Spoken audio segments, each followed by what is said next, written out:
Alors, mes chers, bonsoir à toutes et à tous dans cette nouvelle conférence du cycle des conférences de l'Institut Kalima. Nous avons l'immense plaisir et honneur ce soir d'accueillir un politologue, un sociologue, un chercheur, maître conférencier et professeur au CNAM de Paris, Liamin Setoul. Bienvenue.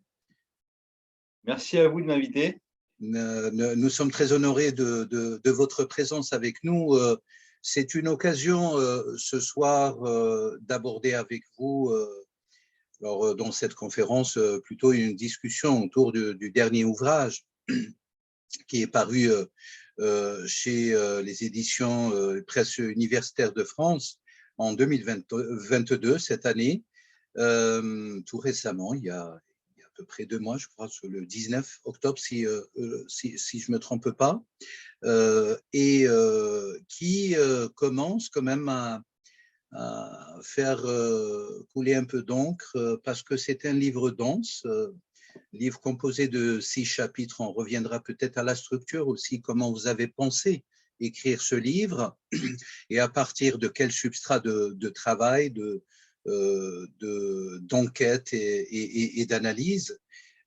C'est un ouvrage qui porte un titre lui-même qui est à la fois interrogatif et explicite, à savoir comment penser, je rajoute le comment, l'interrogatif, comment penser le radicalisme djihadiste. Et bien sûr, vous déployez des moyens pour pouvoir dresser beaucoup de points concernant les théories en vigueur, je dirais concernant le radicalisme et l'extrémisme, mais aussi les typologies. Et ça, c'est ce qu'on se disait à l'instant avant de commencer cette conférence. Je crois que, pour ma part, en tout cas, un des grands mérites de cet ouvrage, et qu'il dresse et transpose de véritables typologies des djihadistes. On y reviendra peut-être un peu plus tard. Alors, au-delà de tout cela, je rappelle que Liamin Setoul travaille bien sûr au CNAM de Paris en tant que professeur dans le département de sécurité et criminologie. Il est spécialiste des questions sécuritaires et des questions militaires aussi de sûreté qui sont en rapport avec les questions de radicalisation, mais au-delà de la radicalisation. Et ce soir, il vient nous parler de cet ouvrage qui, à mes yeux, est très important à connaître et à faire connaître autour de nous et à discuter les contenus, parce que c'est un ouvrage, Liamin, qui vient faire comment dirais-je, un état des lieux de ce qui a été fait depuis très, très, très, très longtemps dans le secteur du sécuritaire et dans le secteur de ce qui touche le monde depuis des années, pour ne pas dire des décennies, en voyant tous les attentats qui se multiplient dans le monde et tous les projets aussi de déradicalisation, si je puis m'exprimer ainsi, de désengagement, vous dites, dans votre ouvrage. Comment statuer et comment quantifier cet état des lieux, alors que vous le savez en tant qu'expert très très bien, la radicalisation, elle est mouvante, elle est fluide, elle est dynamique, et que les manifestations que vous dressez dans votre ouvrage sont à la fois des indicateurs solides, mais à la fois des indicateurs toujours en devenir.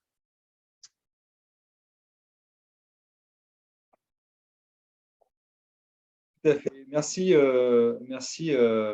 Médine, pour cette introduction. C'est toujours un plaisir pour moi d'intervenir pour Kalima. Ça fait quand même plusieurs interventions que l'on fait ensemble dans diverses configurations. Et j'ai toujours plaisir à échanger avec les acteurs de ton institution. Alors effectivement, le point de départ de cet ouvrage, comme vous le savez, le djihadisme a généré une littérature extrêmement importante, exponentielle. Depuis environ une décennie, on a des centaines de livres qui sont sortis. certainement des milliers d'articles. Moi, dans le cadre de mes activités, je suis amené à former des acteurs professionnels et des étudiants. Et la littérature que je voyais, que je lisais, ne me satisfaisait pas totalement pour diverses raisons. D'une part, parce que très souvent, on avait des auteurs qui cherchaient à appliquer des cadres théoriques existants. Par exemple, les spécialistes des post-colonial studies ont tout de suite vu des logiques de domination dans le djihadisme. Ceux qui étaient plus, je dirais, néo-orientalistes ou culturalistes allaient chercher les sources du phénomène exclusivement dans le Coran, les hadiths, etc. Et je pense qu'avec l'État islamique, on a une mutation en fait du phénomène djihadiste et une disparité interne beaucoup plus riche que ces cadres théoriques assez statiques et souvent chercher plus à valider des théories d'auteurs déjà sur le présent, je dirais, sur le marché intellectuel, plutôt qu'à essayer de chercher véritablement les mutations, la diversité interne du phénomène. Et donc, j'aurais pu faire un ouvrage qui s'appelait Comprendre la radicalisation. J'ai été un peu plus modeste, j'ai choisi Penser la radicalisation. On a affaire à un phénomène qui est mouvant, qui est en constante évolution. Et donc, j'essaie de proposer des pistes explicatives, des analyses qui permettaient de refléter, qui tentaient de refléter ce que moi je voyais sur le terrain. Alors, sur le terrain, qu'est-ce que c'est ce terrain? Concrètement, je me suis attaché à aller sur le terrain carcéral notamment. Ce n'est pas forcément évident. En tant que formateur à la fois des professionnels de la pénitentiaire, donc des surveillants de prison notamment, et en tant qu'intervenant auprès des détenus. Il y a différents programmes qui sont mis en place dans les prisons françaises à destination parfois de ces publics qu'on appelle les TIS, les terroristes islamistes, hein, c'est l'acronyme officiel, ou ce qu'on appelle les DCSR, détenus de droit commun, susceptibles de radicalisation. Donc, on a affaire à des gens qui ont été condamnés pour des faits qui ne sont pas liés au terrorisme, mais dont les propos, l'attitude au sein des prisons peut laisser penser qu'ils pourraient glisser vers des formes de radicalisation. Concrètement, j'ai visité une douzaine de prisons.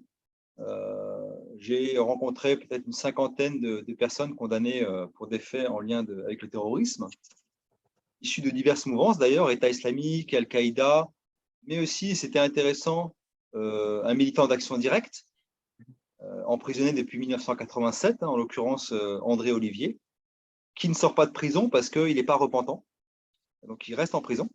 C'est intéressant de voir la perception qu'il avait aussi de ce phénomène djihadiste, lui qui est un radicalisé, entre guillemets, plutôt d'extrême gauche, des décennies 70, 80, etc. Donc, la première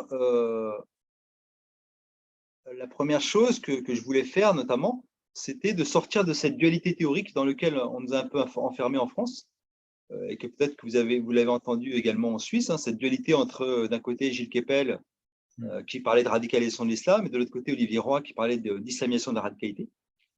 Et j'essaie de partir du terrain, d'écouter ce que me disaient les individus, pour essayer de définir des trajectoires d'engagement, et voir un petit peu quels étaient les vecteurs qui les amenaient à se djihadiser. J'utilise souvent ce terme d'ailleurs dans mon livre, des processus de djihadisation en fait. Donc, ce travail fondé sur des observations dans une douzaine de prisons, sur la base de formation de surveillants, d'intervention avec les détenus, aussi d'enquêtes scientifiques. C'est-à-dire que je me suis agrégé aussi à une enquête scientifique avec la sociologue Claire de Galambert, qui est une spécialiste des prisons, et elle m'a sollicité pour faire une enquête sur l'islam en prison, notamment l'organisation des aumôneries, de l'aumônerie musulmane dans les prisons françaises. Et ça a été un moyen un peu stratégique pour moi de rentrer en prison. Parce qu'il faut savoir que c'est, contrairement à ce qu'on pense, c'est parfois compliqué de rentrer en prison. Mais une fois qu'on est dedans, c'est assez facile de circuler en fait. C'est-à-dire que vous avez des prisons qui vous permettent de rencontrer une personne. Une fois que vous êtes dedans, vous pouvez solliciter parfois des personnes à l'intérieur pour dire tiens, j'aimerais bien rencontrer un tel, etc. Des détenus notamment, par exemple, qui revenaient de Syrie, etc. Donc, voilà, si vous voulez, un petit peu la stratégie. Et à travers ces multiples entretiens, j'ai dégagé, je dirais, alors je dirais pas 5 profils, parce que ce n'est pas vraiment des profils, c'est plutôt des trajectoires d'engagement. 5 trajectoires d'engagement qui sont fondées sur la dévotion, l'émotion, la politisation, la manipulation et la pulsion. Et je vais essayer de revenir un petit peu sur ces approches théoriques en montrant à la fois leurs forces, en quoi elles sont intéressantes pour décrypter le phénomène djihadiste, mais aussi leurs limites, en quoi elles ne permettent pas de rendre compte de tout le phénomène, et aussi les incidences aussi en termes de désengagement. C'est-à-dire que chaque type d'engagement implique un travail aujourd'hui, parce qu'aujourd'hui, un des enjeux, c'est le désengagement de ces individus, le désengagement idéologique. Et en fonction des types, on ne va pas travailler de la même manière sur ces acteurs. Donc, le premier type, comme je l'ai dit, c'est la dévotion. La dévotion, c'est un petit peu les approches, je dirais, théologico-religieuses. Celles qui considèrent que le cœur du djihadisme, en fait, est à rechercher dans des facteurs religieux. On a affaire à des individus qui s'inscrivent dans une pratique religieuse rigoriste, des salafistes, qui, quelque part, vont au bout de leur logique. Donc, le djihadiste, quelque part, sera un salafiste qui, à partir de sa lecture du religieux, eh ben, devient un djihadiste. Donc, dans cette approche théorique, l'accent est mis sur à la fois les références religieuses, coraniques, hadithiques, la littérature, je dirais salafo-ambalite, Ibn Abdel Wahhab, Ibn Taymiyyah, Saïd Qutb, tous ces acteurs qui ont un peu théorisé le djihad, pas légitimé une forme d'engagement azimut, un engagement total, y compris par l'usage de la violence. Des concepts également comme al-wala ou al-bara, donc alliance et désaveu. Donc dans cette approche théorique, on va considérer que finalement, il y a un continuum entre salafisme et djihadisme. Quelque part, un djihadiste, c'est un salafiste qui va au bout de sa logique. Et les auteurs qui défendent ces approches, les auteurs comme Keppel, Rouget ou encore Micheron, insistent sur l'importance de connaître la langue arabe, parce qu'il faut rentrer dans la culture arabo-musulmane pour comprendre la matrice mentale de ces acteurs. Je donne un exemple, un petit jeune qui s'appelle Quentin Roy, de la banlieue de parisienne, qui a grandi à Sevran, qui s'est rapproché d'une mosquée salafiste assez connue, qui a été fermée depuis, la mosquée des Radars, à Sevran, dans la banlieue nord de Paris. Oui. Lui, on voit comment progressivement il se convertit à l'islam, il se salafise, il va dans une espèce de quête de connaissances religieuses et linguistiques, et ça, c'est souvent un marqueur important. On a affaire à des jeunes qui parfois sont des franco-français, donc des convertis purs, qui développent une appétence pour la connaissance religieuse, parfois ils deviennent arabisants, et c'est assez impressionnant, ils deviennent arabisants en 18 mois, 24 mois, ils sont très très impliqués dans la religiosité, et typiquement on a vraiment affaire à des salafistes, dans le sens où l'orthopraxie est là, la recherche de connaissances, l'apprentissage d'une certaine littérature, souvent d'ailleurs portée par des maisons d'édition saoudiennes. Et donc, dans ce cadre théorique, le vecteur, le moteur principal de la djihadisation, eh ben, c'est le religieux et la doctrine, si vous voulez, salafo-ambalite. Face à cette école, je dirais, vous avez une seconde école qui est totalement opposée et qui va considérer qu'on n'a pas affaire à un phénomène de radicalisation de l'islam, mais plutôt d'islamisation de la radicalité. Que pour ces théoriciens, notamment Olivier Roy ou des gens comme Farhad Khosrow-Khavar, oui, le cœur du phénomène n'est pas à rechercher dans des sources religieuses, mais dans une certaine radicalité sociale portée par les acteurs. On a affaire à des jeunes qui développent un discours anti-étatique, antisocial, et qui vont rechercher dans une certaine lecture du religieux, eh bien, une capacité, une possibilité d'exprimer cette haine qu'ils peuvent avoir pour la société. Farhad Khosrow-Khavar a une formule intéressante. Il parle de processus de sacralisation de la haine. J'ai une haine de la société, je vais chercher sur le marché idéologique ce qui va permettre de l'exprimer. Et aujourd'hui, l'extrême gauche, ça s'est un petit peu cassé la gueule. Le djihadisme apparaît comme la dernière idéologie de contestation sur le marché. Et donc, ces jeunes vont rechercher dans cette idéologie une possibilité d'exprimer leur haine de la société, etc., de l'État, jugé islamophobe, raciste, etc., etc. Je vous donne un exemple, Adel Kermiche. Adel Kermiche, c'est un des deux jeunes qui a égorgé le prêtre Hamel dans cette église de de Saint-Étienne-du-Rouvray, dans la banlieue de Rouen, donc en Normandie. Quand vous interrogez les jeunes avec qui il a grandi, ils vous disent qu'ils ne connaissaient aucune sourate du Coran. Donc on est véritablement très loin du salafiste, qui lui va chercher plutôt l'apprentissage religieux, la connaissance, etc. On a beaucoup de jeunes comme ça, dont le degré de connaissance religieux était véritablement embryonnaire, extrêmement limité. Donc, dans cette école, on a surtout un processus de sacralisation de la haine qui parfois va être favorisé aussi par des expériences sociales de banlieusards relégués, etc. Des expériences aussi d'incarcération. La prison apparaît comme un des vecteurs de cette djihadisation. Je rentre en prison, j'ai une haine de l'État français, de la police, de la société, parce qu'elle est discriminante, elle est raciste, etc. C'est le discours de ces jeunes. Eh bien, je vais adopter une grille de lecture religieuse qui fait écho à ce ressenti intime, qui est un ressenti de haine, de violence, et qui très souvent s'inscrit dans une vision binaire du monde, eux et nous. Ça, vous le retrouvez aussi dans les études de sociologie de banlieue. Hein. Eux, nous, eux, les gens du centre-ville, eux, les blancs, eux, les descendants de colonisateurs, nous, les minorités visibles, les pauvres, les banlieusards, etc. Donc, en fait, ce qui est intéressant, c'est que cette vision binaire du monde, elle est déjà très présente souvent chez les jeunes de quartier. Et ça, pour l'État islamique, c'est du pain béni, parce qu'ils viennent en disant effectivement, le monde se divise en deux catégories, sauf que ce n'est pas eux les blancs ou eux les riches, c'est eux les mécréants, les non-musulmans, et toi, le bon musulman, qui va sauver l'Oumma, tes coreligionnaires, etc.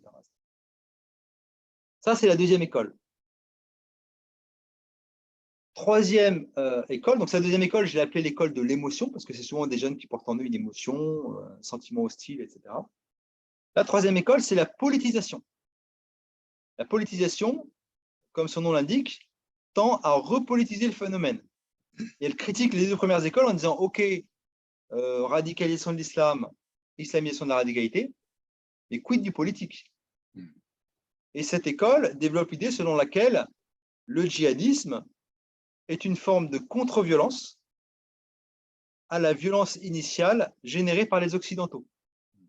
L'Occident domine le monde, l'espace arabo-musulman depuis des décennies, voire des siècles, hein, si on veut remonter au temps des croisades. Toute violence génère nécessairement une contre-violence. Et donc, toutes ces interventions dans l'ère arabo-musulmane, je pense aux invasions, par exemple, américaines en Irak, à l'envahissement de l'Afghanistan, à la Libye, etc., etc. Toutes ces formes de violence exercées à l'encontre de ces pays majoritairement musulmans, eh bien, quelque part, génèrent des conséquences. Et le djihadisme est une conséquence logique de cette forme de domination géopolitique, de cette forme d'interventionnisme militaire jugée abusive. Cette forme de domination, elle s'exprime aussi, je dirais, à l'échelle nationale.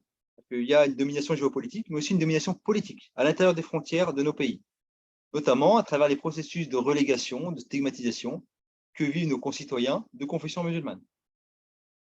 On a un certain nombre d'études qui montrent une surreprésentation des actes de discrimination à l'encontre des populations identifiées comme arabo-musulmanes, hein, notamment dans l'accès à des logements, l'accès à l'emploi, l'accès, les contrôles aux faciès par la police, etc.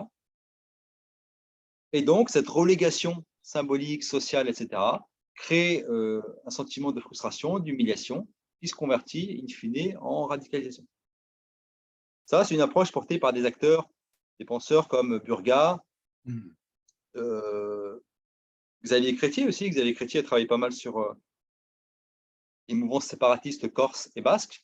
Il montre que certains djihadistes ont des parcours de militants politiques comparables. Fait de voyages au Moyen-Orient, fait d'apprentissage, fait de lecture. Ils se construisent un savoir militant et quelque part, ils sont comparables à des militants corses, basques ou d'extrême gauche. Éric Marlière, qui est plus un sociologue des banlieues, va lui faire le parallèle entre communisme et islamisme. Il montre comment le déclin du communisme dans les banlieues françaises, à partir des années 80, a laissé la place à d'autres idéologies, notamment la montée de l'islamisme. Que l'islamisme, quelque part, peut être comparé au communisme, même si les deux ont un rapport au transcendant, à Dieu complètement antagonique. Néanmoins, dans les deux cas, il y a une promesse d'égalité, une promesse de paradis, paradis terrestre ou paradis céleste. Et donc, il fait ce parallèle entre communisme et islamisme. Quatrième courant, le courant, je dirais, de la manipulation, aborde le phénomène djihadiste comme un phénomène, je dirais, d'emprise mentale, un phénomène sectaire.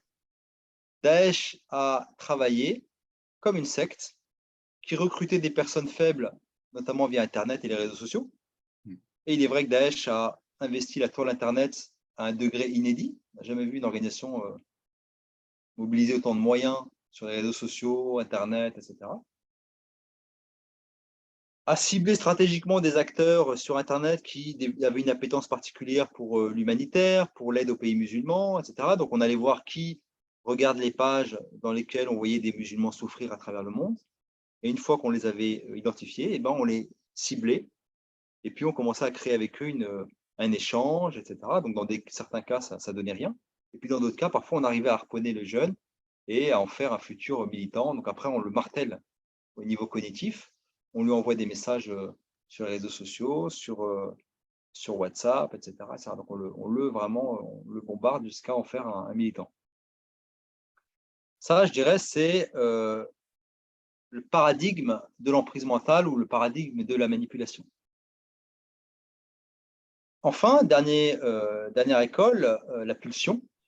Là, on va insister plutôt sur la dimension criminelle de l'État islamique. L'État islamique est avant tout une organisation criminelle qui va chercher à piller les richesses, notamment des Syriens et des Irakiens. Il faut rappeler que les maisons, les véhicules des Syriens et des Irakiens ont été confisqués au nom du principe de la ranima, le butin de guerre. Le contrôle territorial du califat a permis aux acteurs d'exprimer toutes leurs pulsions. Pulsions lucratives, on pille les musées, on pille les maisons des individus, etc., des habitants locaux. Pulsions sexuelles à travers la mise en esclavage des populations du Yézidi, les femmes ont été mises en esclavage. Pulsions meurtrières, puisque vous pouviez, quand vous étiez un militant, un sympathisant de Daesh, vous pouviez décapiter des personnes, crucifier des personnes, etc. Pour des psychopathes, c'était aussi un espace d'expression. Et donc, l'approche, je dirais, de la pulsion, ou en termes d'hybride, théorie des hybrides, c'est une théorie criminologique qui met l'accent sur l'imbrication croissante entre délinquance et terrorisme. C'est vrai que depuis les années 90, notamment depuis l'affaire Khaled Kelkal, on a beaucoup de jeunes passés par la case délinquance qui deviennent par la suite des terroristes. Kelkal, typiquement, c'est un jeune qui passe par la case délinquance, prison, radicalisation, terrorisme. Et les exemples de trajectoire à la Kelkal sont beaucoup multipliés depuis 10 ans. Donc, l'approche en termes d'hybride ou en termes pulsionnels invite à penser le djihadisme comme avant tout un espace de satisfaction pulsionnelle, pulsion lucrative, sexuelle et meurtrière. Je reviens maintenant sur les différentes limites de ces approches théoriques que je viens d'exposer de manière très brève, sur lesquelles on pourra reprendre tout à l'heure si vous avez des questions. La première approche en termes de dévotion est intéressante pour comprendre, je dirais, la doctrine qui a été élaborée par les cadres de l'État islamique. On va voir que c'est une doctrine avec des hadiths, avec des textes, des références religieuses, etc. Elle est intéressante pour comprendre, je dirais, l'état d'esprit des leaders, des recruteurs et des doctrinaires. Néanmoins, avec la multiplication des études sociologiques sur les djihadistes qu'on a aujourd'hui depuis quelques années, on se rend compte que la majorité de ces jeunes ne viennent pas des courants, je dirais, salafistes quiétistes. C'est-à-dire que contrairement à ce qu'on peut penser, contrairement à l'erreur que fait le ministère de l'Intérieur actuellement en France, les salafistes quiétistes ne constituent pas l'antichambre sociologique des djihadistes. Alors, ils peuvent poser des problèmes de communautarisme, etc. Ça, je ne dis pas le contraire. Néanmoins, la majorité des djihadistes qu'on voit aujourd'hui en prison, qui ont été incarcérés, n'ont pas baigné dans la socialisation religieuse, n'étaient pas dans une forme d'orthopraxie, les 5 prières quotidiennes, la prière à l'aube, etc., la recherche de savoir religieux, la lecture, etc. Ce n'est pas quelque chose de frappant et de dominant dans les parcours. On a beaucoup plus de jeunes passés par la case délinquance, prison, petite délinquance, quartier, etc. Départ en groupe, en groupe de potes de quartier en Syrie, etc.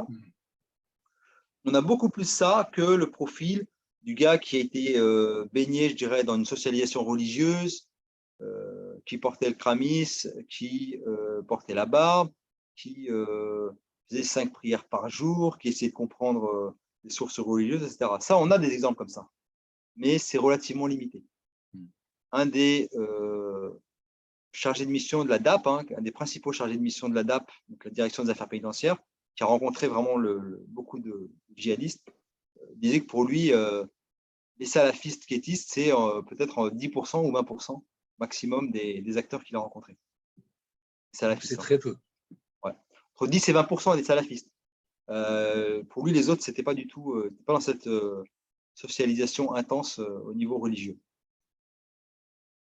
Donc, la principale limite qu'on peut poser à ce cadre de la dévotion, c'est le fait que, effectivement, tous ces djihadistes se revendiquent comme des salafistes, mais sociologiquement, on n'a pas affaire à des salafistes classiques qui s'inscrivent dans l'orthopraxie religieuse, etc.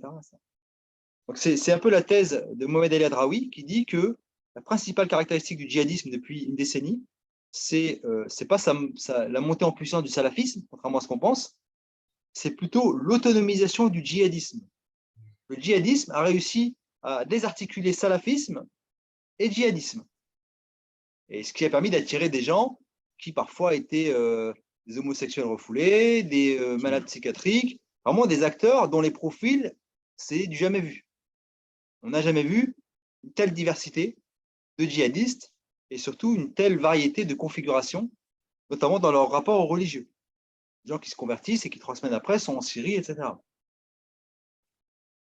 Ça, je dirais, c'est la principale limite de ce paradigme.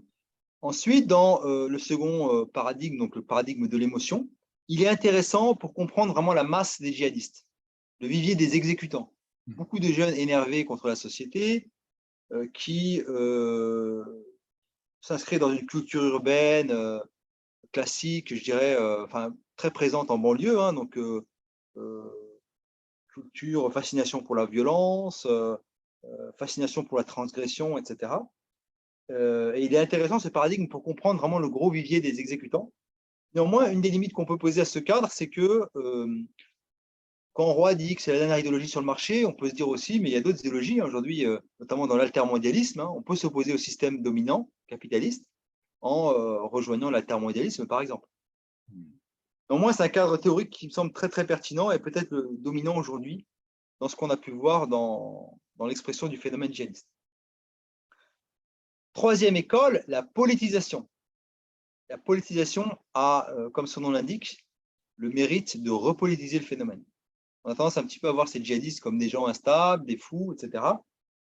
Des gens sans message. Néanmoins, quand on regarde les dires des djihadistes, les propos, dans beaucoup d'attentats ou d'actions violentes, très souvent, il y a une dimension politique et notamment une dimension de vengeance politique. Rappelez-vous ce que disent les terroristes dans le Bataclan, donc la salle de spectacle à Paris. Ils disent au public, aux spectateurs qui sont dans la salle, vous tuez nos frères en Syrie, on vous tue, on vient les venger. Lorsque Mohamed Merah tue des militaires à Toulouse, il dit tu tues mes frères en Afghanistan, je te tue. Lorsque Ahmed Koulibaly dans l'épicerie cachère à Vincennes prend en otage son petit groupe de clients, il leur dit je vais vous faire subir aux Juifs de France ce que les Juifs font subir aux Palestiniens, les mêmes souffrances que ce que font subir les Juifs aux Palestiniens en Israël-Palestine. Cette dimension, cette rhétorique de la vengeance, elle est très, très importante. Néanmoins, au niveau des limites, ce qu'on peut souligner d'une part, c'est que quand on regarde les parcours de ces jeunes, on se rend compte que beaucoup ont 0 diplôme, ont un capital d'expérience, de connaissances politiques très faible. Marc Ecker, par exemple, dans son rapport, montre que 50% des djihadistes ont même pas de diplôme, en fait, ont 0 diplôme. C'est-à-dire que même pas le brevet des collèges, donc à un niveau très basique. Et du coup, ça s'inscrit un peu en porte-à-faux par rapport à un militantisme politique qui cherchent plutôt à comprendre les choses, à passer parfois des diplômes, etc. Alors, on peut être très politisé sans diplôme aussi. Néanmoins, il y a quand même quelque chose qui fait penser que la socialisation politique de ces jeunes, elle est quand même relativement faible. Autre limite, dans cette approche théorique qui insiste beaucoup sur la dimension postcoloniale, le fait que les Occidentaux ont dominé le monde musulman, une histoire coloniale, etc. On aurait par exemple pu imaginer que, si c'était le cas, peut-être qu'on aurait eu une surreprésentation des djihadistes français d'origine algérienne, par exemple. On sait que la guerre d'Algérie, c'est un contentieux, c'est certainement le contentieux mémoriel le plus compliqué aujourd'hui. L'histoire des harkis, de la torture, etc. Les non-dits de la guerre d'Algérie. Néanmoins, il n'y a aucune étude sociologique qui montre une surreprésentation des Français d'origine algérienne dans le phénomène djihadiste. Ça aussi, c'est une des critiques qu'on peut émettre. Et puis après, si on veut revenir sur le plan géopolitique, rappelez-vous, très souvent, le conflit israélo-palestinien revient très souvent dans l'imaginaire, je dirais, du militant, du sans-grade et des damnés de la terre, hein, les Palestiniens. Néanmoins, quand vous vous engagez pour l'État islamique, il faut se rappeler que vous vous retrouviez à vous battre contre Bachar el-Assad et le Hezbollah. Le Hezbollah, la milice politico-militaire au Liban, qui constitue de facto la seule force politico-militaire qui soutient à peu près les Palestiniens, je dirais, efficacement. C'est la seule force politico-militaire qui fait peur un peu à Israël aujourd'hui. Donc c'est assez paradoxal de s'engager dans une cause au nom, soi-disant, de droits des peuples palestiniens, etc.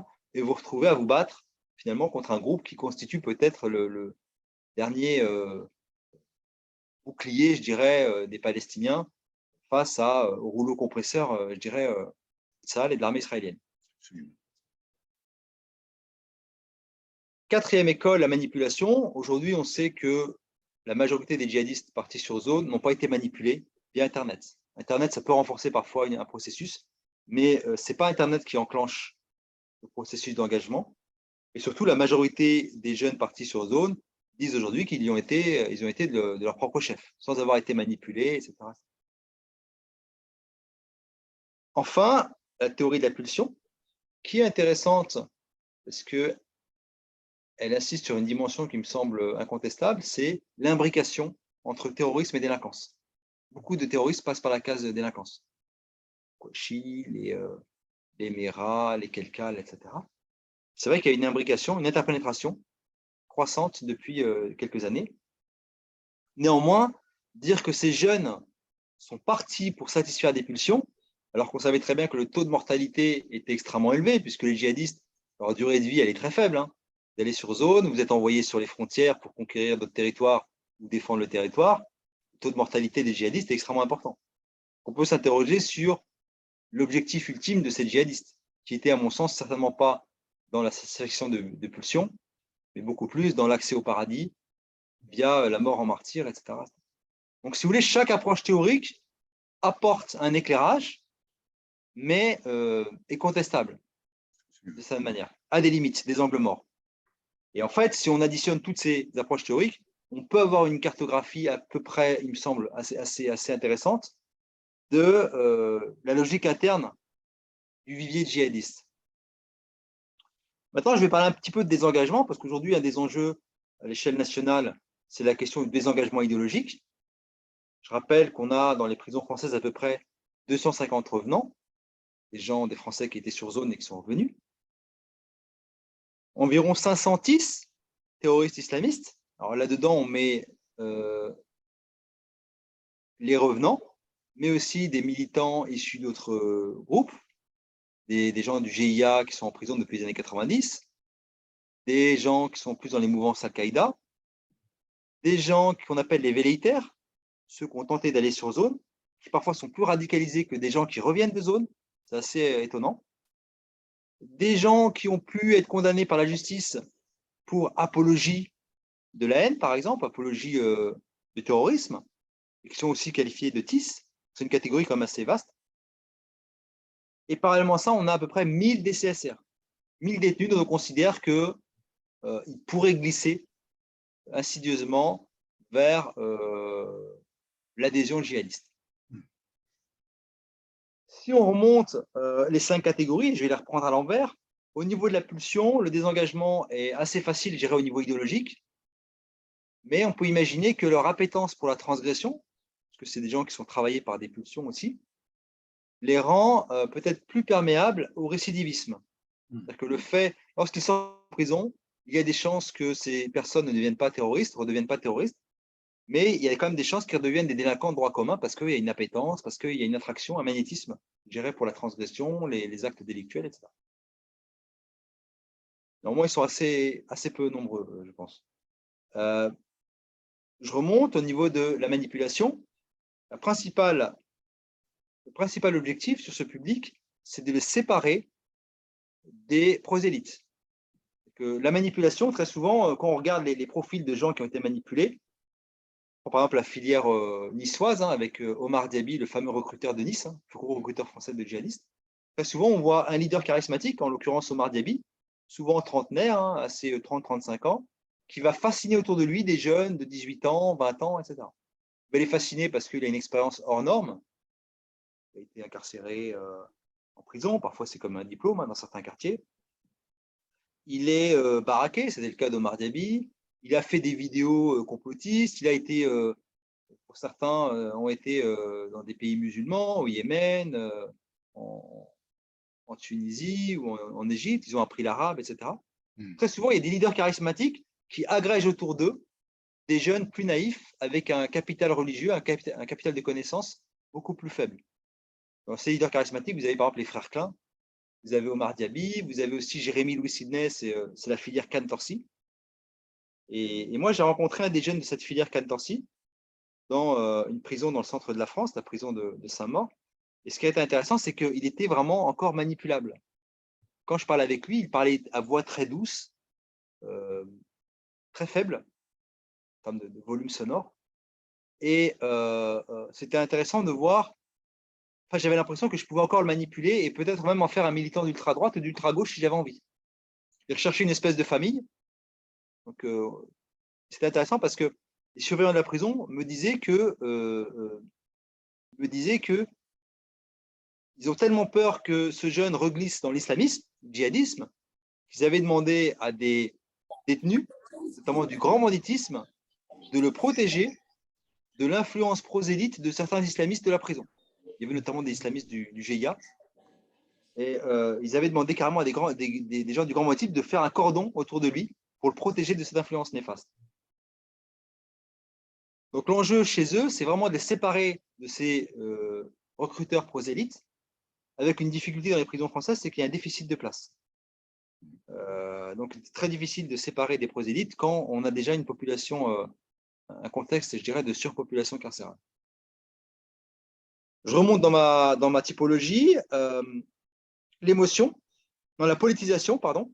La politisation, c'est, comme dit, des jeunes qui ont une culture politique et qui sont assez faciles à désengager puisqu'ils sont déjà dans une espèce de dialogue politique. Vous pouvez discuter avec eux. Eux, on peut imaginer qu'en sortant de prison, ils vont soit partir peut-être dans des pays musulmans, faire leur hijra ou je ne sais pas trop quoi, soit s'engager dans des formes d'action politique, je dirais, plus conventionnelles. Engagement associatif, engagement politique, peut-être même. On a des exemples comme ça, notamment en Italie, dans les mouvements d'extrême gauche, de gens qui ont fréquenté, par exemple, des mouvements comme Prima Linea, mouvements extrêmement violents, qui ont tué des personnes, etc., dans les années 70 en Italie, qui ont parfois fait 15-20 ans de prison, et qui, lorsqu'ils sont sortis de prison, se sont investis dans le secteur associatif, le secteur social, etc. Donc, chez cette catégorie, il est possible que certains se réengagent dans des formes d'action politique conventionnelles, autorisées et, je dirais, plus typiques. L'émotion. Alors, l'émotion, ce qui est intéressant avec ces jeunes qui portent souvent un discours très dur à l'égard de la société perçue comme raciste, islamophobe, anti-arabe, anti-musulmane, etc. Ce qui est intéressant chez eux, c'est qu'il y a un travail souvent à faire de verbalisation des émotions. J'ai travaillé avec certains de ces jeunes et très souvent, les ateliers d'écriture, par exemple, c'est très intéressant. Le théâtre aussi, ça peut être une piste. Donc, exprimer ses émotions, catharsiser, je dirais, sa colère ou sa rage intérieure, et puis dialoguer. dialoguer sur des sujets, sur tous les sujets, hein, même les plus sensibles, hein, l'histoire coloniale, le conflit israélo-palestinien, le complotisme, la laïcité, etc.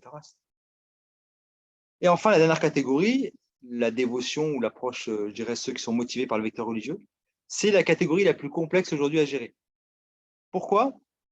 Parce qu'ils considèrent que s'ils se sont engagés, c'est parce que le Coran leur dit de s'engager de telle sorte, donc leur lecture du Coran, de la religion, c'est quelque part, c'est l'accès au paradis qui se joue en fait.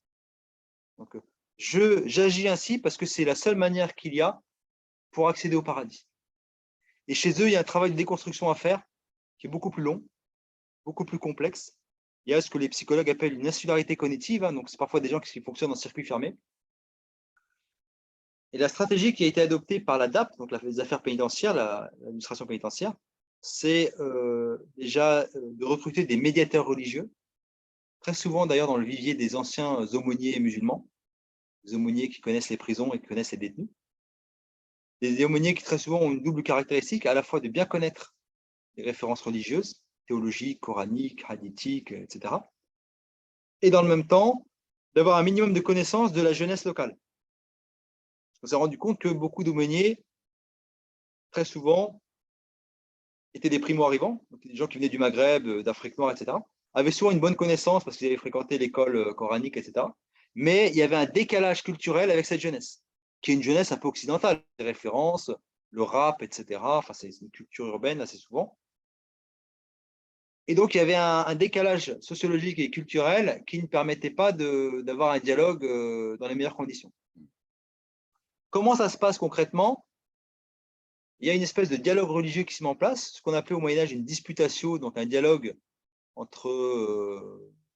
avec un argumentaire religieux. Sourate contre sourate, verset contre verset. L'idée, c'est pas de dire à ces jeunes, tu as tort, raison, parce que ça ne marche pas. Si vous êtes frontal comme ça, c'est mort. En revanche, c'est de dire, tu as telle lecture du religieux, moi, je pense qu'on peut aussi lire les textes de cette manière-là. Et je vais t'expliquer pourquoi. Et là, on peut commencer à créer un dialogue. Et puis progressivement, il y a une déconstruction des arguments qui se met en place, etc. Et puis au fil des semaines, des mois, des années, ça prend plutôt des mois et des années d'ailleurs, on commence à avoir des signes encourageants, et puis des signes positifs. Alors ça, je dirais, c'est dans l'idéal. Il faut savoir que ce processus, il rencontre beaucoup d'obstacles. Parmi les obstacles, la paranoïa. On a des détenus qui ne souhaitent pas parler à ces médiateurs religieux parce qu'ils considèrent que c'est avant tout des agents du renseignement pénitentiaire. Ils ne sont pas là pour les aider, mais ils sont là pour les enfoncer, collecter des informations, savoir ce qu'ils ont dans la tête, etc. Donc, il y a un problème de confiance. Autre obstacle, le statut de djihadiste, il est aussi très magnétique. Quand vous êtes un djihadiste, dans leur imaginaire, ils sont l'aristocratie des croyants. Ils sont l'élite de l'élite. Ils sont en haut de la pyramide, si vous voulez. D'ailleurs, ils utilisent souvent le hadith des 73 sectes. Je ne sais pas si tu le connais, Boumedine. Oui. Cette idée Absolument. que l'Oumma, donc la communauté musulmane, va se diviser en 73 catégories. Une seule accédera au paradis, les véridiques, les authentiques, donc les djihadistes. Tous les autres iront en enfer.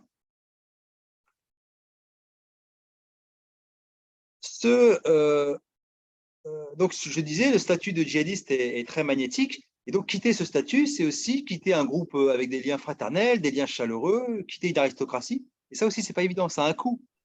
Du coup, c'est C-O-U-T, un coût. Ça coûte. Autre difficulté, ce que j'ai appelé dans le livre l'effet surgénérateur de l'incarcération, que l'incarcération peut aller en sens inverse du processus de désengagement. C'est-à-dire qu'au lieu de me désengager, je vais me réengager encore plus. Pourquoi? Parce que les grands maîtres à penser salafo-hanbalites ont souvent connu dans leur période de vie des expériences d'enfermement et d'incarcération. Ibn Hanbal au 8e siècle, Ibn Taymiyyah, 13e, 14e, Ibn Abdel Wahhab, et puis plus récemment au 20e siècle, Saïd Qutb. Tous ces acteurs ont été incarcérés. Et donc ces jeunes, au lieu de se dire je dois utiliser la période d'incarcération comme un espace de réflexion, de réflexivité. Ils vont à l'inverse se dire « Dieu m'a choisi, c'est un signe d'élection divin, et il m'éprouve. Je suis éprouvé au même titre qu'un Saïd Qutb ou un Ibn Abdel-Wahhab. Et donc, je dois résister à ça. Et donc, je vais aller en sens inverse. » Et là, les médiateurs religieux peuvent avoir affaire à un mur, là. Autre difficulté aussi auquel on peut faire face, c'est la question des troubles psychiatriques et psychologiques. Il faut savoir que les prisons françaises, aujourd'hui, pour certains, c'est devenu un hôpital psychiatrique. On a un pourcentage de détenus atteints de pathologies lourdes. Là, je parle de schizophrénie, je ne parle pas de la dépression passagère, je parle de schizophrénie, de troubles mentaux lourds, très important. 10, 15%, 20% des détenus seraient atteints de pathologies mentales. Et avec eux, c'est compliqué de travailler parce qu'il y a une dimension aussi médicale, pathologique, qui doit être prise en considération. Et la prison a plutôt tendance à aggraver ces pathologies qu'à les résorber comme on peut l'imaginer. Ça, je dirais, c'est les principaux obstacles auxquels font face les médiateurs religieux. Néanmoins, on perçoit des indices encourageants de désengagement. Alors, je parle d'indices plutôt que d'indicateurs, parce qu'on n'a pas vraiment d'indicateurs, hein, ce n'est pas objectif. Toujours avoir affaire à des individus qui dissimulent leurs pensées réelles, hein, qui peuvent pratiquer la taqiyya, comme on dit. Néanmoins, il y a des indices qui peuvent nous laisser penser qu'on a affaire à un processus plutôt intéressant et encourageant de désengagement. Un des indices, c'est l'appétence pour de nouvelles lectures. Quand le jeune sort des lectures religieuses, théologiques, pour aller vers des lectures, des romans, des livres de sciences sociales, c'est plutôt un élément encourageant. Ça veut dire qu'il sort un peu de cette insularité cognitive et est dans le dialogue. C'est plutôt quelque chose de positif. Lorsque le jeune reprend contact avec sa famille au parloir, vous savez que vous avez des jeunes qui refusent de parler à leur famille parce qu'ils considèrent qu'elle est impure, elle est mécréante, etc. Donc parfois, il y a une rupture familiale assez forte. Lorsqu'il reprend contact, c'est plutôt un élément positif. Lorsqu'il développe de nouvelles sociabilités à l'intérieur de la prison, quand il arrête de fréquenter que des personnes radicalisées, entre guillemets, et qu'il commence à fréquenter d'autres personnes dans les promenades, les rondes, etc., donc des détenus lambda de droit commun, c'est aussi un élément positif. Il peut y avoir aussi l'apparence physique, hein, même si c'est à prendre avec des pincettes, mais quand un jeune arrête de porter la barbe, le chramis, etc., ça peut être aussi des éléments à prendre en considération. Quand on a ce faisceau d'indicateurs, on peut considérer qu'on a quelque chose de plutôt positif, même s'il faut prendre des pincettes, puisque c'est un phénomène qui est extrêmement récent. Je l'ai développé un peu dans le livre. Il faut savoir qu'aujourd'hui, il n'y a rien en termes d'analyse sur ce sujet. Il y avait un bouquin journalistique, le journaliste s'appelle Véronique Brocard, qui a un peu étudié ça. Mais au niveau analytique, sur le processus de désengagement idéologique, on est parti de zéro. Et donc, c'est ce que j'ai pu, moi, observer sur le terrain que j'ai exploré pendant ces dernières années. Merci pour votre attention et peut-être qu'on peut passer un temps d'échange de questions. Absolument. Merci infiniment, mon cher Yamin. C'est tout. Alors, exposé extrêmement riche, hein, vous avez pu reprendre et esquisser, nous exposer l'essentiel, je dis l'essentiel de ce qui est dans le livre. Un livre vraiment qui nous interroge par rapport à tout ce qui a été fait jusqu'alors. Je ne vous cache pas, Yamin. Et ça me revient à l'esprit un livre que vous connaissez certainement de Bruno Etienne, L'islamisme radical. Déjà en 87-88, je crois, ou je ne sais plus, est-ce que c'est 87-88, chez Hachette, et où toutes les tensions étaient, enfin, toute approche était autour de cette terminologie ou ce syntagme de l'islam radical. Peut-être on y reviendra un peu plus tard, mais j'ai envie quand même avant parce qu'il y a beaucoup de commentaires dans la fenêtre de discussion que je vais partager avec vous, qui concerne aussi un petit peu l'exposé et derrière lesquels il y a des interrogations des auditeurs et des auditrices avec nous. Vous aviez évoqué dans le livre vous le dites lui-même, ce sont non pas des profils, mais peut-être des parcours nous permettant d'accéder. Parce que quand même, c'est un pan vers une esquisse de profil, certainement, incontestablement, peut-être comme une base pour pouvoir travailler avec d'autres disciplines, je ne sais pas, des psychologues, etc., pour pouvoir dresser des profils non pas types, mais des profils ouverts. Et vous l'avez si bien rappelé que les phénomènes autour des djihadistes sont vivants, sont mutants. D'ailleurs, le terme mutation est très important comme sous-titre, pour ne pas dire comme objectif suprême de votre livre. Les médias, malheureusement, je ne vous cache pas, Liamine, est-ce que les médias, la médiatisation, l'apport aussi est-ce que l'école médiatique ne joue pas, ne représente pas aussi une sixième école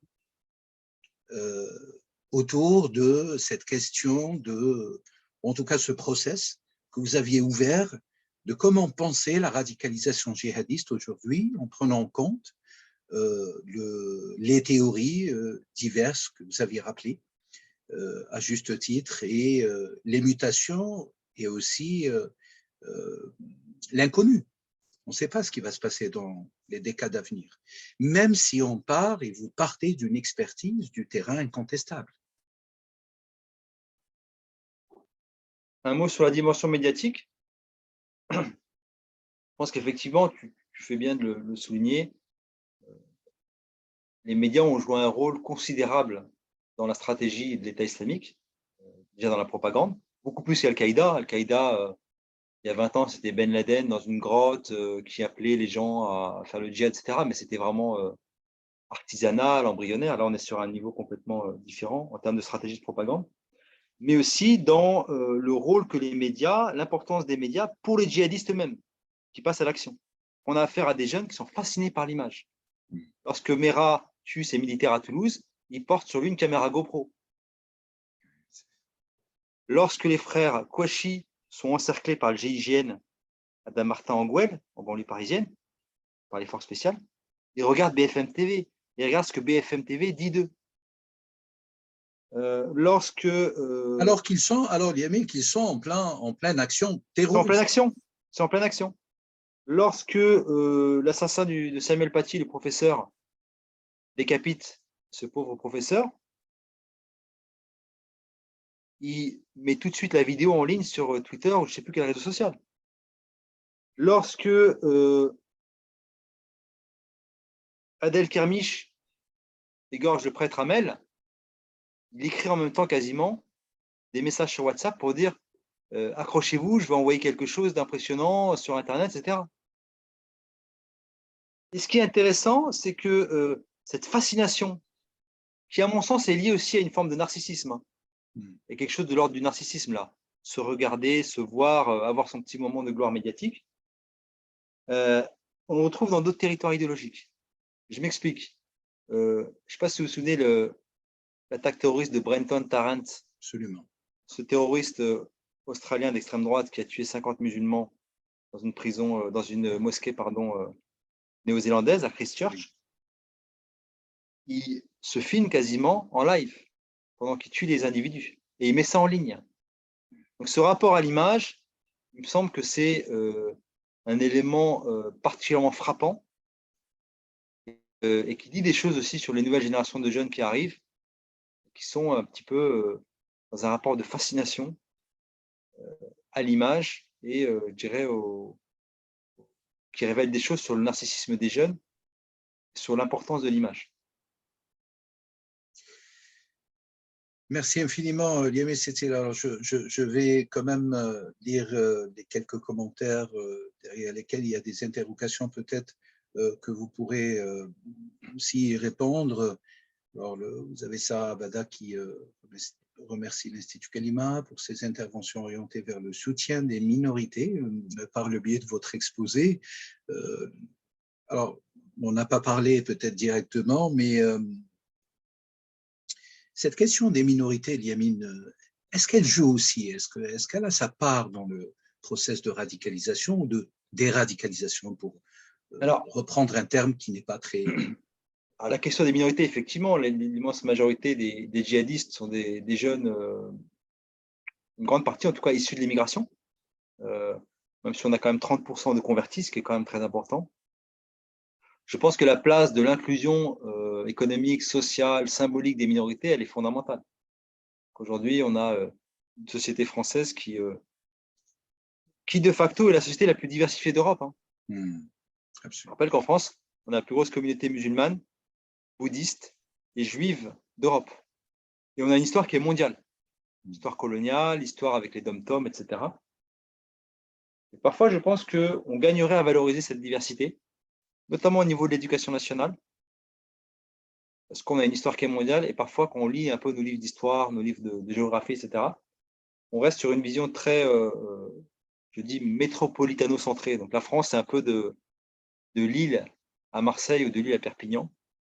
Et peut-être qu'on gagnerait à mieux inclure cette population au niveau symbolique, en montrant ce qu'est notre société à travers son histoire globale, mondiale, etc. Ça, c'est un des axes. Après, il y a toute la question de la relégation urbaine, des discriminations. Ça, c'est des thématiques qui s'inscrivent sur le temps long, puisqu'on en parle depuis les années 80-90. Et à bien des égards, il y a eu, hélas, beaucoup d'immobilisme sur certains sujets. Je pense par exemple à la question des discriminations ethniques à l'embauche, ou à la question de l'accès au logement, ou à la question des contrôles de police, etc. etc. Donc, je pense que l'inclusion des minorités est un élément à prendre en considération.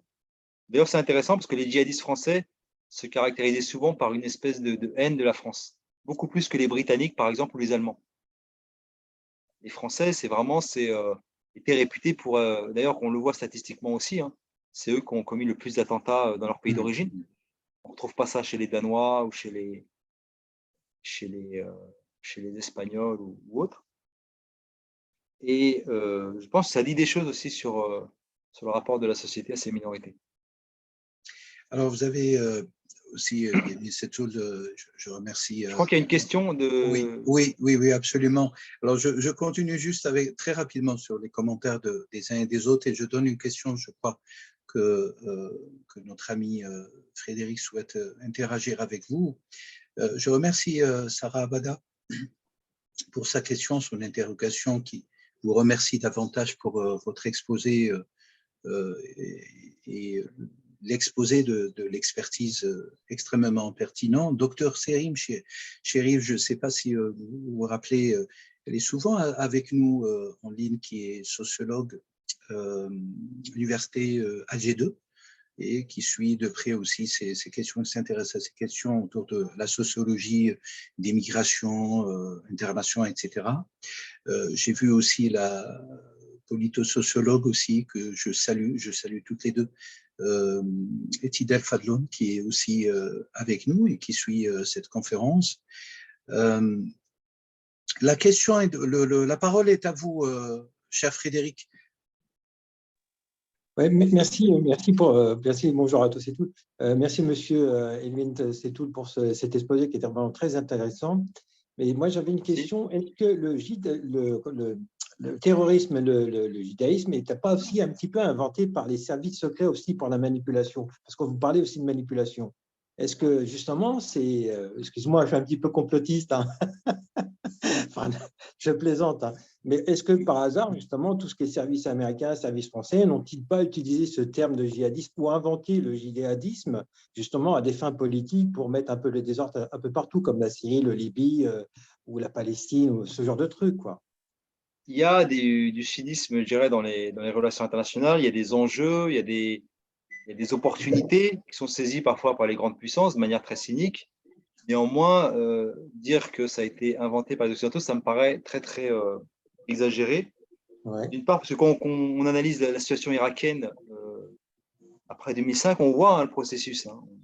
L'État islamique s'est formé à partir des anciens officiers de Saddam Hussein et des djihadistes d'Al-Qaïda, donc c'est une espèce de fusion entre ces deux acteurs. On voit aussi comment ils ont capitalisé sur la marginalisation politique, économique des sunnites irakiens après 2005. En fait, savoir que l'État a été dirigé par un sunnite, donc en l'occurrence Saddam Hussein. Après 2005, on organise des élections. Les chiites arrivent au pouvoir, ils ghettoisent les sunnites. Ça alimente Daesh, l'État islamique, qui est toute une logique quand même sociale, politique, qui est tout à fait rationnelle. Après, effectivement, quand les djihadistes se disent on va attaquer Bachar, bah, les Occidentaux se frottent un peu les mains. Donc il y a des effets d'opportunité. Ça, je dirais, c'est le cynisme des relations internationales, quoi. Donc, l'ennemi de mon ennemi peut être parfois mon ami. Ok, merci. Merci à vous, Frédéric. Merci à vous, Liamine Setoul.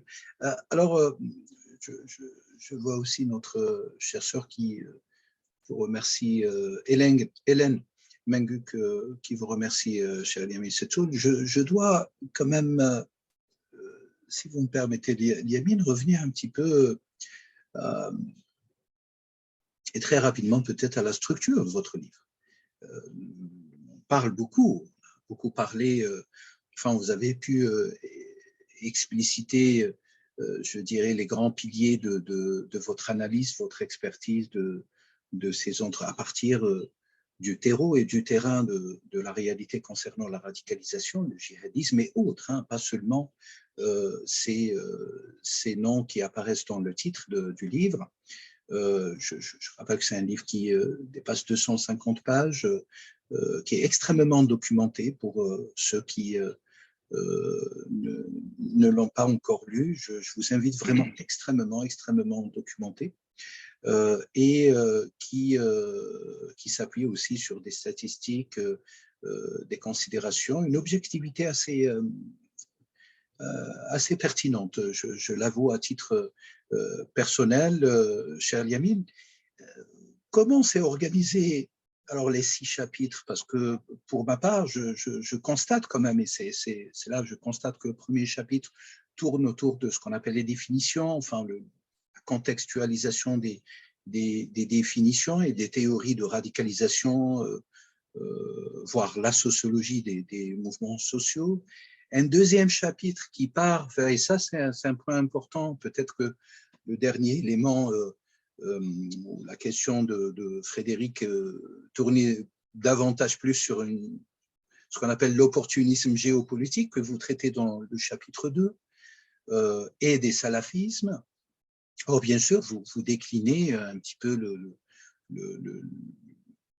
sorte de classification aux origines du salafisme qui est politique, la question des frères musulmans, de leur rapport ou de leur rôle dans les problématiques djihadistes. Et puis, dans ce deuxième chapitre, vous mettez, quand même, vous consacrez une section à ce qu'on appelle le salafisme djihadiste.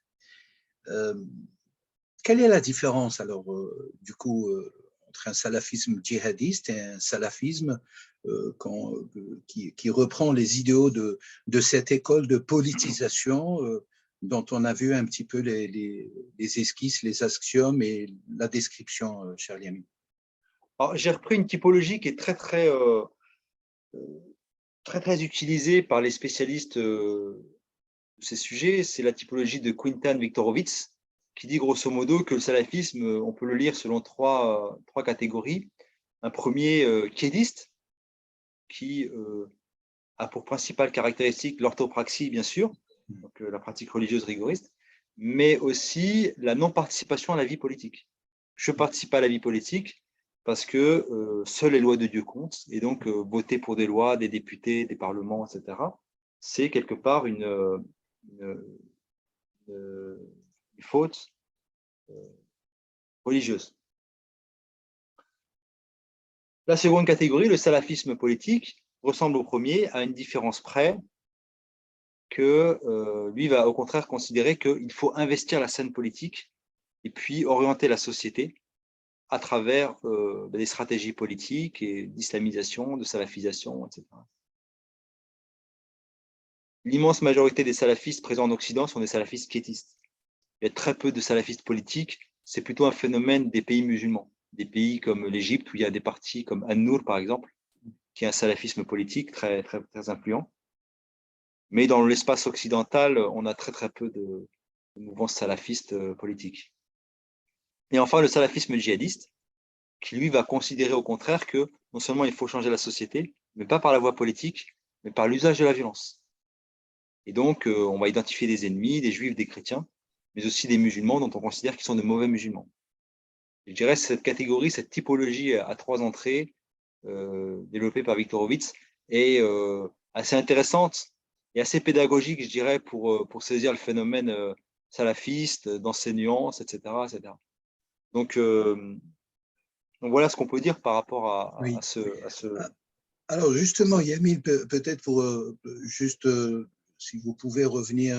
sur la structure du livre, peut-être. Voilà, la structure Ouais. des livres et puis ce 4e chapitre, ce 3e chapitre, je crois que tous les chapitres apportent quand même des éclairages indéniables par rapport aux questions des problématiques protéiformes autour de la radicalisation.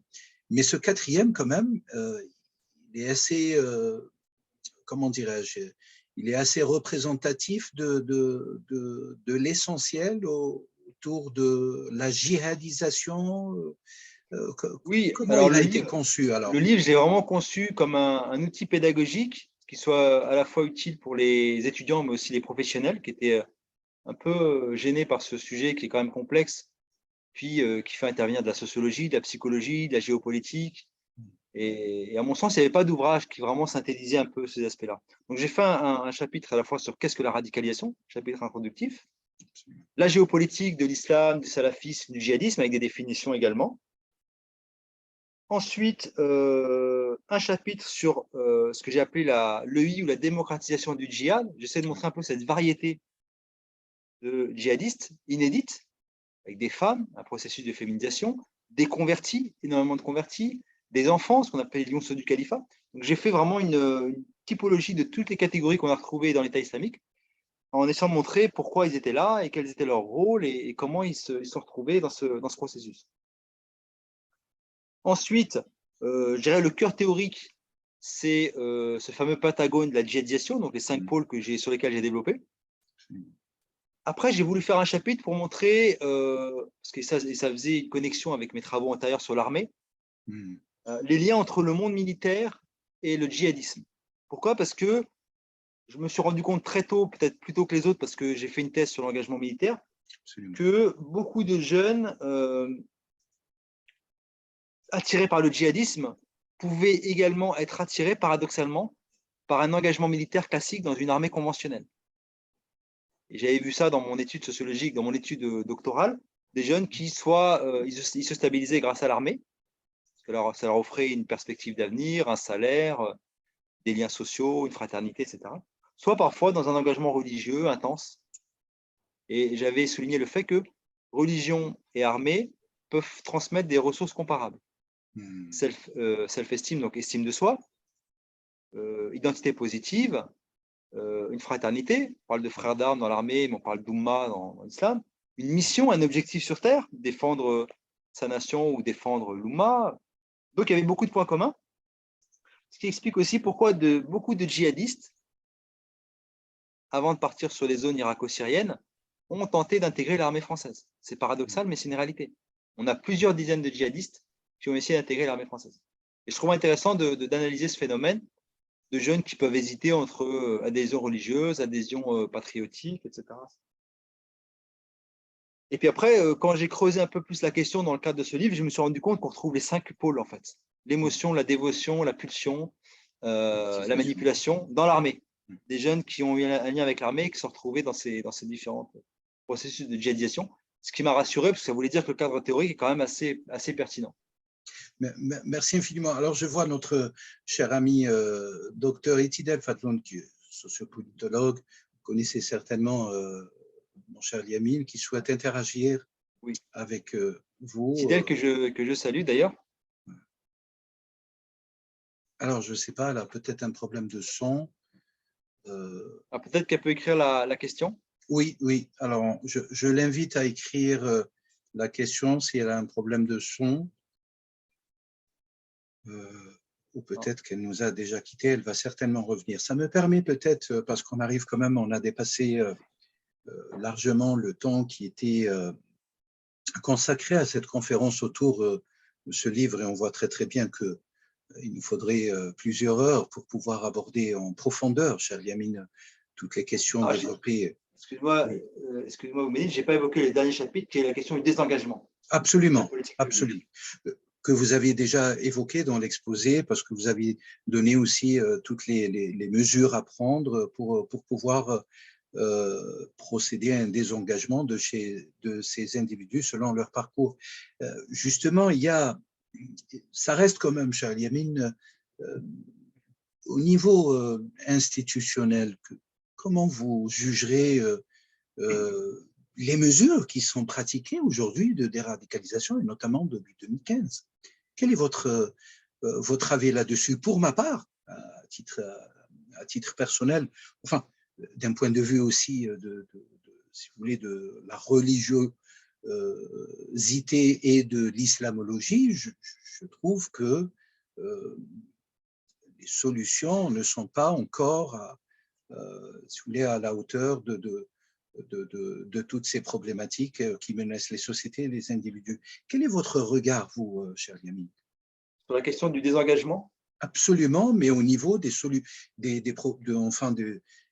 solutions pratiquées par les institutions officielles. On pourrait prendre l'exemple de la France, voire d'autres exemples européens. Je rappelle aussi que vous êtes responsable de la formation d'un programme européen, d'une certification européenne concernant la prévention et la lutte anti-radicalisation.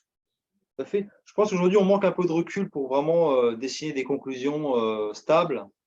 Néanmoins,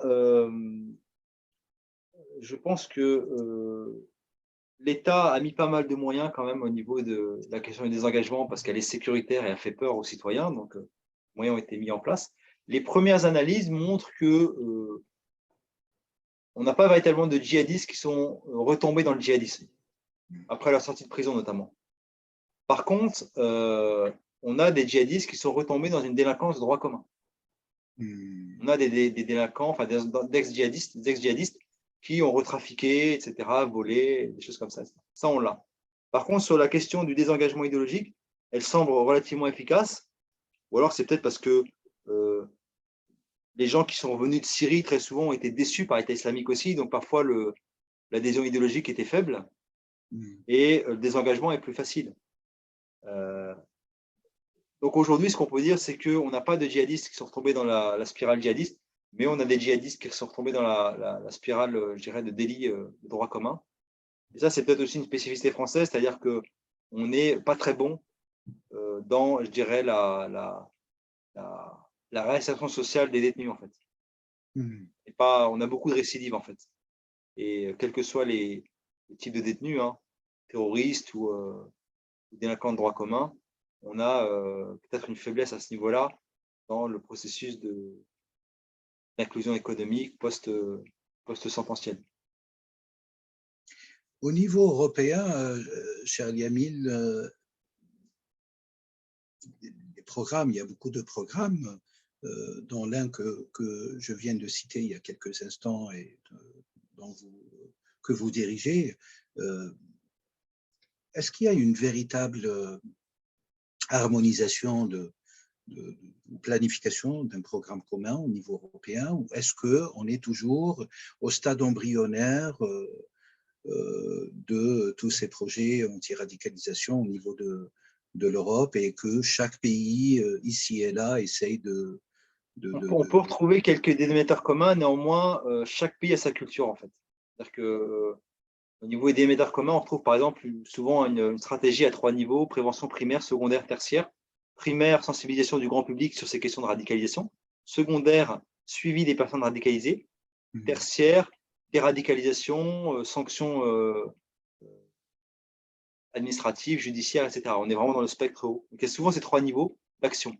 On sensibilise, on accompagne s'il y a un processus de radicalisation, on sanctionne ou on déradicalise pour ceux qui ont passé à l'action, qui sont passés à l'action. Ça, c'est peut-être un des rares points communs qu'il y a entre les pays européens. Néanmoins, chaque pays a sa propre culture. Par exemple, les Britanniques travaillent beaucoup avec d'anciens djihadistes.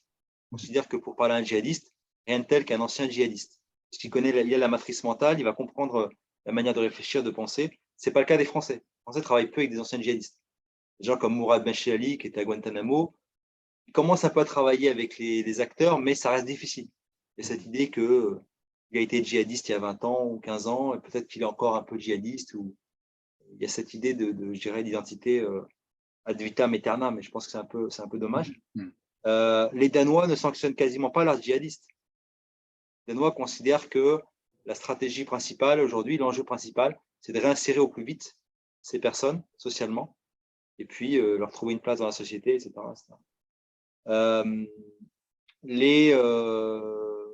Les Allemands travaillent aussi beaucoup, ils ont une culture plus développée sur l'extrême droite.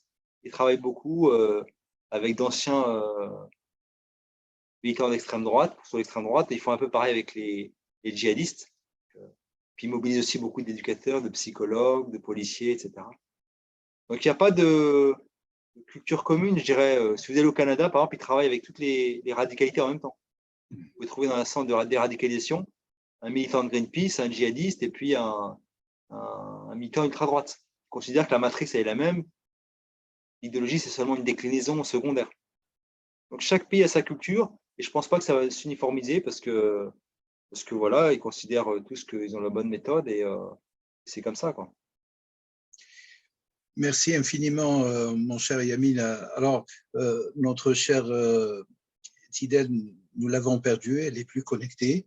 Nous sommes obligés peut-être d'aller conclure cette conférence en rappelant le titre de cet ouvrage qui est intéressant à plus d'un égard.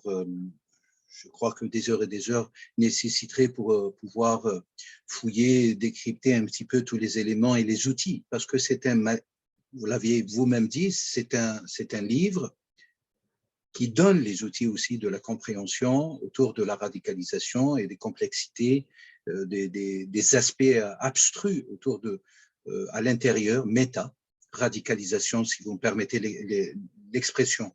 Ce livre, Penser la radicalisation djihadiste, les acteurs, les théories, les mutations, au pluriel, paru chez les éditions PUF Presse Universitaire de France en 2022, extrêmement pertinent. Nous vous remercions vraiment infiniment, cher Liam Setoul, d'avoir pris le temps. À l'Institut Kalima de m'avoir invité, c'était un plaisir. Vraiment, d'avoir pris le temps et d'avoir répondu présent pour pouvoir nous en parler longuement. On a dépassé largement le temps qui était consacré, mais je crois que peut-être d'autres rendez-vous nous seront obligatoires. N'hésitez pas, il est disponible en ligne, hein, vous pouvez le commander en ligne. Il a été aussi préfacé par Marc Sajman, qui est un ponte sur les questions de terrorisme à l'échelle mondiale. Donc c'est aussi un grand honneur qu'il m'a fait de signer cette préface. Absolument, je crois même que est-ce qu'il y a, cher Liamine, des articles que vous aviez appris, développés, enfin remodelés dans cet ouvrage, des anciens articles? Je crois qu'il y a un article qui est assez intéressant que je retrouve la saveur dans le livre et qui sont aussi disponibles. Notamment les ambivalences, les liens entre l'armée et le djihadisme. Effectivement, je les ai mis dans cet article, le chapitre 5. Et on essaie de comprendre. Et j'explique aussi pourquoi des djihadistes peuvent être attirés par une armée. L'armée qui est à la fois un espace d'attraction pour les djihadistes, un espace parfois de socialisation, des djihadistes qui sont passés par l'armée et qui après rejoignent le djihad. Et puis, dans certains cas plus tragiques, un espace de radicalisation. On a eu des cas aux États-Unis de militaires qui sont radicalisés dans l'armée et qui ont frappé, je dirais, des collègues, des camarades militaires au sein même de leur institution. On n'a plus le temps pour pouvoir, je voulais vraiment… Il y aurait beaucoup de choses à dire encore. Oui, je voulais surtout vous interroger et revenir sur ce concept et cette construction de l'islamisme et l'islam radical. Et je sais que vous avez tellement de choses à nous dire là-dessus. Peut-être qu'on pourrait reprogrammer une future conférence l'année prochaine dans le cycle des conférences de l'Institut Kalima. En tout cas, ce fut un immense honneur de vous avoir avec nous ce soir. Je rappelle aux auditeurs et aux auditrices le livre et vous pouvez commander le livre sur toutes les plateformes électroniques, Fnac, Amazon, même Google, je crois. J'ai trouvé un lien sur Google. Extrêmement accessible, structure aussi bien structurée, avec un langage certes technique, parfois, mais assez fluide, assez compréhensible, percutant. On vous remercie infiniment, cher Liam Setoul. Nous espérons, bien sûr, continuer le travail ensemble, travail à la fois intellectuel, scientifique, mais un travail humain surtout, contre toutes ces questions de radicalisation, d'extrémisme, de violence, God willing, comme disent les Anglais. Très, très bientôt. Merci à vous. Et puis, bonne fête et bonne fin d'année. Et à très, très bientôt. Alors, juste pour rappeler que le 30, d'ailleurs, et en prolongation peut-être, un aspect très important qui intéressera notre conférencier Liam Setoul, savoir, je donnerai moi-même, et j'invite Liam Setoul d'ailleurs à participer avec moi s'il a la disponibilité pour le faire, le 30 décembre, en plein vacances, mais bien avant le réveillon, j'interviendrai sur la problématique esquissée dans le livre, hein, esquissée dans le livre, mais que je vais aborder de manière beaucoup plus profonde, à savoir la problématique de l'interprétation des textes religieux, donnant ou engendrant les déviances, les défiances, les falsifications d'essence, etc., et qui donne, bien sûr, qui engendre cette hydre de radicalisme et d'extrémisme et de violence dans le monde. Voilà, donc rendez-vous le 30 décembre. Vous êtes tous invités, et notamment mon cher conférencier, notre cher docteur Liam Setoul. Merci infiniment, excellente soirée et à très, très bientôt. Merci à vous. Au revoir. Au revoir.